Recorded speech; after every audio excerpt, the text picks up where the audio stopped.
Pembacaan Alkitab hari ini terambil dari Markus pasal yang keempat ayat yang ke-35 sampai dengan ayat yang ke-41. Markus pasal yang keempat ayat yang ke-35 sampai dengan ayat yang ke-41. Angin ribut diredakan. Pada hari itu, waktu hari sudah petang, Yesus berkata kepada mereka, "Marilah kita bertolak ke seberang." Mereka meninggalkan orang banyak itu, lalu bertolak dan membawa Yesus beserta dengan mereka dalam perahu, di mana Yesus telah duduk, dan perahu-perahu lain juga menyertai Dia. Lalu mengamuklah taufan yang sangat dahsyat, dan ombak menyembur masuk ke dalam perahu, sehingga perahu itu mulai penuh dengan air. Pada waktu itu, Yesus sedang tidur di buritan, di sebuah tilam. Maka murid-muridnya membangunkan Dia dan berkata kepadanya, "Guru, Engkau tidak peduli kalau kita binasa?" Ia pun bangun, menghardik angin itu dan berkata kepada danau itu, "Diam, tenanglah." Lalu angin itu reda dan danau itu menjadi teduh sekali. Lalu Ia berkata kepada mereka, "Mengapa kamu begitu takut? Mengapa kamu tidak percaya?" Mereka menjadi sangat takut dan berkata seorang kepada yang lain, "Siapa gerangan orang ini, sehingga angin dan danau pun taat kepadanya?" Ayat Mas renungan hari ini terambil dari Markus pasal yang keempat ayat yang ke-40. Yesus berkata kepada mereka, "Mengapa kamu begitu takut? Mengapa kamu tidak percaya?" Judul renungan kali ini, Badai Ketakutan, ditulis oleh Adam Holt.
dalam iklan yang saya saksikan, baru-baru ini seorang wanita bertanya secara santai kepada seseorang yang sedang menonton TV. "Apa yang kau cari-cari, Mark?" "Saya berusaha menjadi orang yang tidak mengambil keputusan karena didorong rasa takut," jawab Mark dengan serius. Meskipun wanita itu hanya ingin tahu acara apa yang ingin Mark tonton di TV. Luar biasa, pikir saya. Saya tidak menyangka ada iklan TV yang begitu kuat menegur saya. Namun saya bisa memahami perasaan Mark. Saya sendiri sering malu mengingat bagaimana saya membiarkan ketakutan menentukan arah hidup dan keputusan-keputusan yang saya ambil. Murid-murid Yesus juga pernah mengalami rasa takut yang luar biasa. Suatu kali, sewaktu mereka sedang berlayar menyeberangi Danau Galilea, mengamuklah taufan yang sangat dahsyat. Mereka begitu ketakutan dan mengira Yesus, yang saat itu tengah tertidur, sama sekali tidak memperdulikan mereka. "Guru, engkau tidak peduli kalau kita binasa." Ketakutan mengacaukan sudut pandang para murid, sehingga mereka gagal melihat maksud baik Yesus bagi mereka. Setelah menghardik angin dan gelombang ganas, Kristus mengajukan 2 pertanyaan keras kepada para murid. "Mengapa kamu begitu takut? Mengapa kamu tidak percaya? Badai pernah mengamuk dalam hidup kita juga, bukan?" Namun kedua pertanyaan Yesus dapat menolong kita menempatkan ketakutan dalam sudut pandang yang benar. Pertanyaan pertamanya meminta kita mengakui ketakutan kita.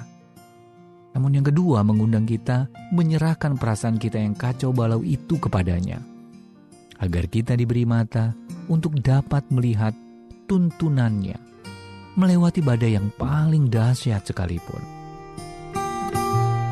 Badai apa yang sedang Anda hadapi saat ini? Dan ketika badai mengamuk dan gelombang mengganas, bagaimana Anda dapat menyerahkan ketakutan dan perasaan Anda kepada Tuhan Yesus? Juru Selamat yang penuh kasih, terima kasih karena Engkau selalu hadir di tengah badai hidupku. Ketika aku berjalan melewati momen-momen yang menakutkan, tolonglah aku untuk terus berbicara denganmu setiap hari dan mempercayakan ketakutanku kepada